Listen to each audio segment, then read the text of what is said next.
IEX या Indian energy exchange के stock prices last 5 days में लगभग 30% गिर गए। आईईएक्स एक इलेक्ट्रिसिटी ट्रेडिंग कंपनी है जो लास्ट 20 ईयर्स से अपने इंडस्ट्री को डोमिनेट कर रहा था। कंपनी के पास 85% मार्केट शेयर है, मतलब कंपनी के पास अपने इंडस्ट्री में एक मोनोपोली है। लेकिन जुलाई 23 को इंडियन गवर्नमेंट ने एक डिसीजन लिया और आईईएक्स के स्टॉक प्राइसेस ऑलमोस्ट 1/3 गिर गए। सीईआरसी या सेंट्रल इलेक्ट्रिसिटी रेगुलेटरी कमीशन ने 23 जुलाई को डिक्लेयर किया कि वो इलेक्ट्रिसिटी ट्रेडिंग में मार्केट कपलिंग नाम का एक कॉन्सेप्ट इंट्रोड्यूस करेंगे। इस डिसीजन के कारण ही आईईएक्स का शेयर प्राइस 190 रुपीज से 131 रुपीज तक गिर गया। सीईआरसी का कहना है कि इस डिसीजन से इंडस्ट्री में एक लेवल प्लेइंग फील्ड बनेगा, मतलब दूसरे प्लेयर्स को भी मार्केट में इक्वल अपॉर्चुनिटीज मिल सकती है। ये डिसीजन इलेक्ट्रिसिटी कंज्यूमर्स यानी कि आपके और मेरे लिए एक अच्छी बात है, लेकिन आईईएक्स के लिए इसका मतलब है कि कंपनी अब शायद मार्केट में अपना डोमिनेंस खो सकती है। लेकिन आईईएक्स एग्जैक्टली करता क्या है? इलेक्ट्रिसिटी ट्रेडिंग होता क्या है? मार्केट कपलिंग क्या होता है और इससे आईईएक्स पे क्या इंपैक्ट पड़ता है? आईईएक्स का फाइनेंशियल कंडीशन कैसा है? मार्केट कपलिंग से इंडियन एनर्जी मार्केट्स और हमारे इलेक्ट्रिसिटी बिल्स पे क्या इंपैक्ट पड़ेगा? आज की वीडियो में हम ये क्वेश्चंस आंसर करेंगे। सबसे पहले हम आईईएक्स के ऑपरेशन समझेंगे, हम इलेक्ट्रिसिटी ट्रेडिंग के बारे में भी समझेंगे, फिर हम मार्केट कपलिंग और इसका आईईएक्स पे इंपैक्ट समझेंगे। हम आईईएक्स के फाइनेंशियल्स भी एक्सप्लोर करेंगे। एंड में हम मार्केट कपलिंग का ओवरऑल एनर्जी मार्केट्स और एनर्जी कंज्यूमर्स पे भी इंपैक्ट समझेंगे। चलिए शुरू करते हैं। सबसे पहले आईईएक्स के ऑपरेशंस। बहुत सिंपली देखें तो आईईएक्स एक मार्केट प्लेस है। इसे आप इलेक्ट्रिसिटी के स्टॉक एक्सचेंज जैसे भी समझ सकते हो। देखो दोस्तों, कोल प्लांट, सोलर फार्म्स और विंड मिल्स जैसे पावर जनरेटर्स इलेक्ट्रिसिटी प्रोड्यूस करते हैं और इसे बेचते हैं। इस इलेक्ट्रिसिटी को स्टेट इलेक्ट्रिसिटी बोर्ड्स, बड़े इंडस्ट्रीज और प्राइवेट डिस्ट्रीब्यूटर्स खरीदते हैं। अब इलेक्ट्रिसिटी प्रोड्यूसर्स या सेलर्स और बायर्स को एक मार्केट प्लेस की जरूरत होगी जहां वो इलेक्ट्रिसिटी खरीद और बेच सकें, और आईईएक्स वही मार्केट प्लेस है जहां इलेक्ट्रिसिटी के प्रोड्यूसर्स और कंज्यूमर्स इलेक्ट्रिसिटी खरीदते और बेचते हैं। हर रोज पावर जनरेटर्स आईईएक्स पे एक क्वांटिटी और एक प्राइस लिस्ट करते हैं, मतलब वो कितना पावर जनरेट करेंगे और उसे कितने प्राइस पे सेल करेंगे। बायर्स अपने रिक्वायरमेंट्स के हिसाब से अपने ऑर्डर्स प्लेस करते हैं। आईईएक्स का एल्गोरिदम इन सेलर्स और बायर्स को मैच करता है और एक मार्केट क्लियरिंग प्राइस डिसाइड करता है। इस प्रोसेस को ही प्राइस डिस्कवरी कहते हैं और ये आईईएक्स के मेन फंक्शंस में से एक है। और आईईएक्स सिर्फ एक मार्केट सेगमेंट में ऑपरेट नहीं करता। इंडियन स्टॉक एक्सचेंज की तरह ही आईईएक्स भी multiple types of trades allow करता है। आईईएक्स का एक डे अहेड मार्केट है जहां पावर नेक्स्ट डे डिलीवर होने के लिए खरीदा जाता है। इससे आप एडवांस में फ्लाइट बुक करने जैसा सोच सकते हो। आईईएक्स का एक रियल टाइम मार्केट भी है। यहाँ पावर इमीडिएट डिलीवरी के लिए बाय और सेल किया जाता है। इसके अलावा एक टर्म अहेड मार्केट भी है जहां एक दिन से ज्यादा के लिए एडवांस बुकिंग्स किए जाते हैं। आईईएक्स ने रिसेंटली एक ग्रीन मार्केट सेगमेंट भी लॉन्च किया है जहां कंपनी रिन्यूएबल एनर्जी और सर्टिफिकेट्स का ट्रेडिंग अलाउ करती है। आईईएक्स 2008 में एस्टैब्लिश हुआ था। तब से कंपनी ने 85% मार्केट शेयर कैप्चर कर लिया है। डे अहेड और रियल टाइम मार्केट सेगमेंट्स में तो कंपनी के पास ऑलमोस्ट 100% मार्केट शेयर है। इस डोमिनेंस के कारण आईईएक्स काफी प्रॉफिटेबल भी है। फाइनेंशियल ईयर 26 के फर्स्ट क्वार्टर में कंपनी ने 184 करोड़ रुपीस का रेवेन्यू रिपोर्ट किया था। कंपनी का प्रॉफिट मार्जिन 65% था। जी हाँ, 65%। ये कई सॉफ्टवेयर कंपनी से भी ज्यादा है। लेकिन इस मार्केट डोमिनेंस के कारण ही आईईएक्स टारगेट भी किया जाता है। आईईएक्स के कंपटीटर्स ने कई बार कंप्लेन किया है कि आईईएक्स के पास अनफेयर एडवांटेज है। रेगुलेटर्स भी कंपनी के डोमिनेंस के बारे में कंसर्न थे। इसीलिए इस डोमिनेंस को कम करने के लिए सीईआरसी ने मार्केट कपलिंग इंट्रोड्यूस करने का डिसीजन लिया है। लेकिन ये मार्केट कपलिंग है क्या? चलिए समझते हैं। देखो दोस्तों, इंडिया में 3 पावर एक्सचेंजेस हैं, आईईएक्स या इंडियन एनर्जी एक्सचेंज, पीएक्सआईएल या पावर एक्सचेंज इंडिया लिमिटेड और एचपीएक्स या हिंदुस्तान पावर एक्सचेंज। ये तीनों एक्सचेंजेस इंडिपेंडेंटली ऑपरेट करते हैं और तीनों के अपने प्राइस डिस्कवरी एल्गोरिदम्स हैं।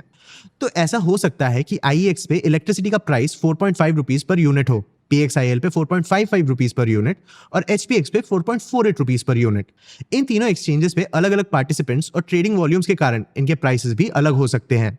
मार्केट कपलिंग इस प्राइसिंग मैकेनिज्म को ही बदल देगा। मार्केट कपलिंग मेथड के अंडर तीनों एक्सचेंजेस अपने पार्टिसिपेंट से बाय और सेल बिड्स कलेक्ट करेंगे, लेकिन इंडिपेंडेंटली प्राइस डिस्कवर करने की जगह तीनों एक्सचेंज के बिड्स एक जगह कलेक्ट होंगे। इसे सिंप्लीफाई करें तो इमेजिन करो आप एक कैब बुक कर रहे हो। मार्केट कपलिंग के बिना उबर, ओला और रैपिडो तीनों ऐप्स सेम राइड के लिए आपको अलग अलग प्राइसेस दिखाएंगे, लेकिन मार्केट कपलिंग के अंडर आपको तीनों ऐप्स पे एक यूनिफॉर्म प्राइस ही मिलेगा। सीईआरसी के नए ऑर्डर के अंडर डे अहेड सेगमेंट के लिए मार्केट कपलिंग का सिस्टम जनवरी 2026 से इंप्लीमेंट किया जाएगा। रियल टाइम मार्केट में यह सिस्टम बाद में इंप्लीमेंट होगा। रेगुलेटर्स का मानना है कि इस सिस्टम से बेटर प्राइस डिस्कवरी पॉसिबल हो पाएगा। क्योंकि ये मार्केट में अवेलेबल सारे डिमांड और सप्लाई पॉइंट्स को एक साथ देखेगा।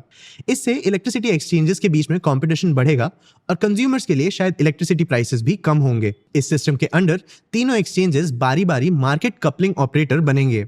मतलब अब आईईएक्स के पास अकेले प्राइस डिस्कवरी का पावर नहीं होगा और इसी कारण इन्वेस्टर्स का आईईएक्स से कॉन्फिडेंस कम हो रहा है। लास्ट 17 ईयर्स से आईईएक्स अकेले इंडिया में इलेक्ट्रिसिटी के प्राइस डिस्कवरी को कंट्रोल करता था, लेकिन मार्केट कपलिंग के बाद कंपनी ये पावर खो देगी।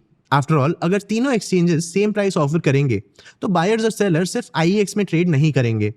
इससे कंपनी का मोनोपोली खत्म हो सकता है। मार्केट कपलिंग से आईईएक्स के बिजनेस मॉडल पे और कैसे इंपैक्ट पड़ सकता है, चलिए देखते हैं। देखो दोस्तों, आईईएक्स के रेवेन्यू का मेजॉरिटी ट्रांजैक्शन फीस से आता है, लगभग 74%।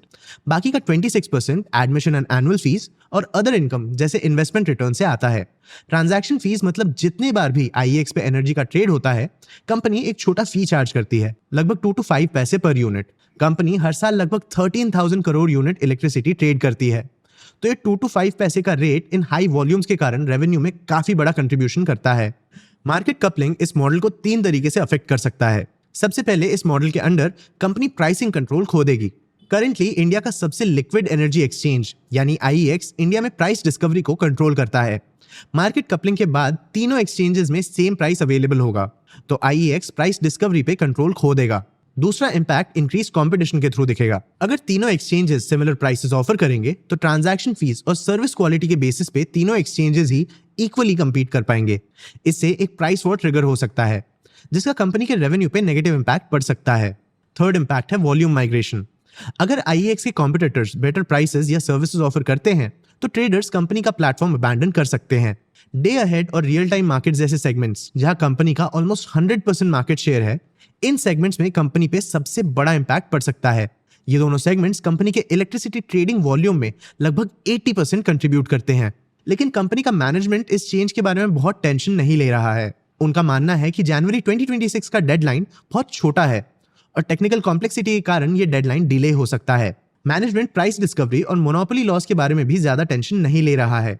उनका मानना है कि कंपनी के पास कस्टमर ट्रस्ट, टेक्नोलॉजिकल रिलायबिलिटी और सर्विस क्वालिटी के कारण बेनिफिट्स भी हैं।